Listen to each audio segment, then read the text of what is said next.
Students, जैसा कि आप देख रहे हैं डिफरेंशियबिलिटी का पार्ट 1 वीडियो हमने बनाया और आपको प्रोवाइड करा दिया है। आज डिफरेंशियबिलिटी का सेकंड पार्ट देखेंगे। डिफरेंशियबिलिटी के कॉन्सेप्ट्स और उसकी कंडीशंस, डेफिनेशंस वगैरह देख लिए हम सब ने। अब उस पर डिपेंड एक क्वेश्चन देखते हैं। आइए जल्दी से देखते हैं। For what value of A and B of the function f x equal to x square, जब ये लेस देन और ग्रेटर देन होगा, लेस देन एंड इक्वल होगा, और ए एक्स प्लस बी जब ये ग्रेटर देन होगा, is differentiable at x equal to C. Question पढ़कर समझना होगा। इन्होंने यहाँ पर ए और बी की वैल्यू हमसे पूछी है कि किस वैल्यू के लिए हमारा जो फंक्शन है वो डिफरेंशियबल है eight x equal to C पर। समझना होगा गिवन क्या है, पूछा क्या गया है। गिवन ये हुआ है कि हमारा फंक्शन डिफरेंशियबल है किस पॉइंट पर, at x equal to C पर। तो पूछा क्या गया है, value of A and B, जो कि आप देख रहे हैं हमारे फंक्शन में सेकंड पार्ट में है। एक्स के कोफिशिएंट ए है और सेकंड टर्म बी है। तो ये ए और बी की वैल्यू हमसे पूछी गई है। आइए इसको शुरू करते हैं। तो प्लान क्या है, प्लान ये होगा कि दो वेरिएबल हैं तो जाहिर सी बात है दो इक्वेशन बनेगा। जब तक दो वेरिएबल हैं और दो इक्वेशंस हम नहीं बनाएंगे तो हमें उनकी वैल्यूज़ फाइंड नहीं होंगी। कैसे दो इक्वेशंस बनेंगे, देखिए ये आपको बताया जा चुका है कि कोई भी फंक्शन, यहीं से शुरू करते हैं। सिंस वी नो दैट, हम जानते हैं, क्या जानते हैं, every differentiable function is continuous. पीछे पार्ट 1 में मैंने आपको बताया था कि अगर कोई फंक्शन डिफरेंशियबल है तो वो कंटिन्यूअस जरूर होता है। तो ऐसा क्यों कह रहे हैं, क्योंकि इसी से हमारा फर्स्ट इक्वेशन बनेगा और डिफरेंशियबिलिटी से सेकंड इक्वेशन बनेगा। तो फंक्शन कंटिन्यूअस होगा एट सेम पॉइंट। अब अगर कंटिन्यूअस है so given function f x must be continuous at x equal to सी।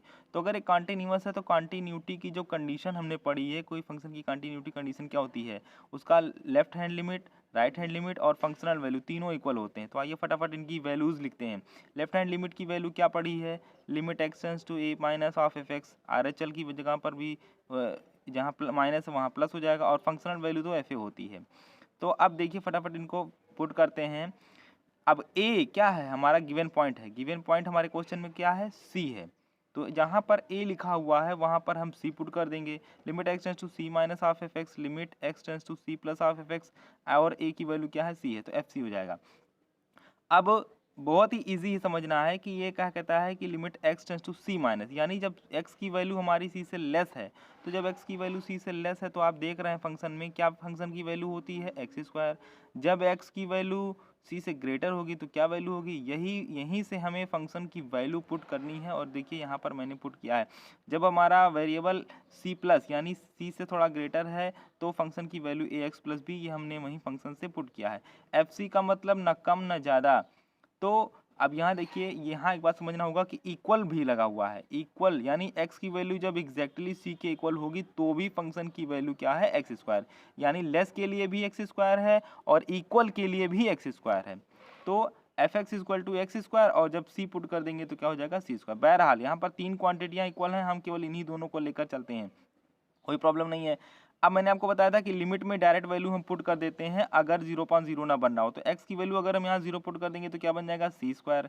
यहाँ पर अगर हम डायरेक्ट वैल्यू पुट कर देंगे तो क्या बन जाएगा, ए सी प्लस बी। तो left hand limit right hand limit को आपस में इक्वलिटी कर लिया, थर्ड पार्ट को हमने छोड़ दिया है, तीनों इक्वल हैं, तो ये फर्स्ट इक्वेशन हमारा तैयार हो गया। कंटिन्यूटी के बेस पर, कंटिन्यूटी के अकॉर्डिंग हमने फर्स्ट इक्वेशन तैयार कर लिया कंटिन्यूटी की हेल्प से। कंटिन्यूअस क्यों बनाइए, क्योंकि डिफरेंशियबल गिवन है, और मैंने आपको पार्ट 1 में बताया था कि कोई फंक्शन अगर डिफरेंशियबल है तो वो कंटिन्यूअस भी होता है। आगे नेक्स्ट अब देखिए, ये तो पहला क्वेश्चन कंटिन्यूटी के अकॉर्डिंग बन गया। Since f x is differentiable at x equal to c, ये हम नहीं कह रहे हैं, ये बात आपके क्वेश्चन में गिवन है। तो अगर डिफरेंशियबल है तो पीछे पार्ट 1 में मैंने बताया था कि डिफरेंशियबिलिटी की क्या कंडीशन होती है, तो उसमें लेफ्ट हैंड डेरिवेटिव और right hand derivative given point पर इक्वल होते हैं। अगर वो दोनों इक्वल नहीं होते तो वो डिफरेंशियबल ही नहीं कहा जाता है। अगर यहाँ डिफरेंशियबल गिवन है मीन्स हम ये कह सकते हैं, हम लिख सकते हैं कि लेफ्ट हैंड डेरिवेटिव और राइट हैंड डेरिवेटिव इक्वल होंगे।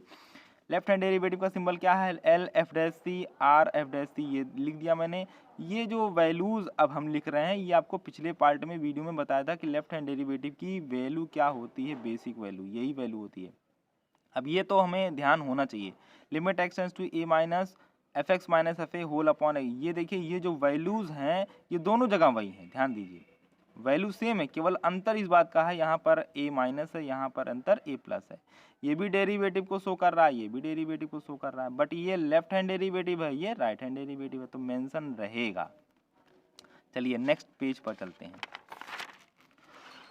अब मैंने यहाँ पर फंक्शन को एक बार फिर से लिख दिया है, इसलिए क्योंकि अभी जब आप वैल्यू पुट करेंगे तो आपको फंक्शन में देखना पड़ेगा लेस के लिए क्या है, ग्रेटर के लिए क्या है, ये चीज़ें देखनी पड़ेंगी।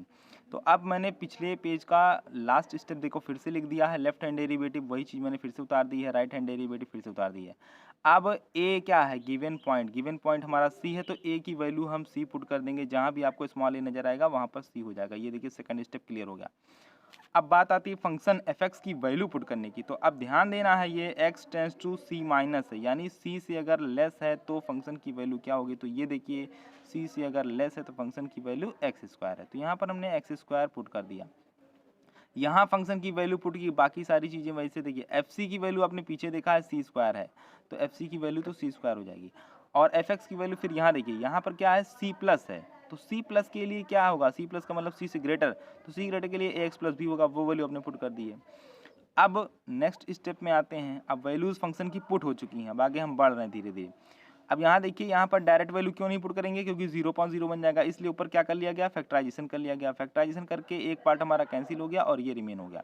इधर देखिए, इधर आप डायरेक्टली वैल्यू नहीं पुट कर सकते क्योंकि नीचे हमारा 0 बन रहा है। डिनोमिनेटर अगर 0 बन गया तो वो रियल नंबर को रिप्रेजेंट नहीं करेगा, इसलिए हमें यहाँ क्या करना पड़ा, फर्स्ट इक्वेशन की हेल्प लेनी पड़ी और सी स्क्वायर की वैल्यू हम फर्स्ट इक्वेशन में ए सी प्लस बी जानते हैं, वही हमने यहाँ पुट कर दिया है फ्रॉम 1। पीछे आप देखोगे, दिखा देते हैं, ये देखिए, ये सी स्क्वायर की वैल्यू क्या है, ए सी प्लस बी, जिसको हमने फर्स्ट इक्वेशन बनाकर छोड़ रखा था, उसी का यूज़ हमने यहाँ कर लिया है, ए सी प्लस बी। अब आपने इसको सिंप्लीफाई जब किया तो बी से बी कैंसिल हो जाएगा और यहाँ सी ए जो है कॉमन हो जाएगा, ए कॉमन कर लेंगे तो ये एक्स माइनस सी जो कि डिनोमिनेटर में है वही हमें ऊपर भी मिल जाएगा। इस तरीके से एक्स माइनस सी हमारा कैंसिल हो जाएगा। अब यहाँ तो हमने लिमिट की एक्स की वैल्यू सी पुट कर दी, क्यों, क्योंकि कोई खतरा नहीं है, 0.0 का फॉर्म नहीं बन रहा है, तो यहाँ पर हमारा लेफ्ट में 2c हो गया। यहाँ पर भी अब कोई खतरा नहीं है, तो यहाँ पर भी वैल्यू हमने पुट कर दी है, ये यहाँ पर वैल्यू पुट करना ही नहीं क्योंकि अब वेरिएबल हमारा यहाँ रिमेन नहीं हो रहा है, तो डायरेक्टली इसकी वैल्यू क्या हो गई, ए हो गई। ये सेकंड इक्वेशन बन गया, यानी ए की वैल्यू तो तुरंत मिल चुकी है 2c, अभी बी की वैल्यू बाकी है। अब बी की वैल्यू को फाइंड करने के लिए कुछ खास नहीं, दो इक्वेशंस बन चुके हैं, सेकंड इक्वेशन में ए की वैल्यू हमें मिल चुकी है और इस ए की वैल्यू को हम फर्स्ट इक्वेशन में पुट कर दे रहे हैं, put value of A in first. तो देख लीजिए, इसको और सिंप्लीफाई कर लिया गया, जहाँ पर ए लिखा हुआ है वहाँ पर हमने 2c लिख दिया, इसको मल्टीप्लाई कर लिया, इसको ट्रांसपोज कर दिया और इस तरीके से b की वैल्यू हमें क्या मिल रही है, -c²। और हमारा क्वेश्चन फिनिश हो चुका है। a की वैल्यू हमारी 2c है और b की वैल्यू हमारी -c² है। हो सकता है आपको ये बात कम समझ में आई हो कि fc की वैल्यू हम c² कहाँ से ले आए। भैया fx की वैल्यू आपके क्वेश्चन में कितना है, x² है, तो जब x है तो x², तो जब यहाँ c होगा तो c² हो जाएगा, तो fc की वैल्यू c² होगी। और ध्यान दीजिएगा, fc का मतलब c से ना लेस ना ग्रेटर, एग्जैक्टली, तो एग्जैक्टली के लिए आपके क्वेश्चन में fx की वैल्यू x² गिवन है। उम्मीद है आपको समझ में आया होगा, फिर भी जो बातें समझ में ना आई होंगी कमेंट बॉक्स में जरूर बताइएगा। धन्यवाद।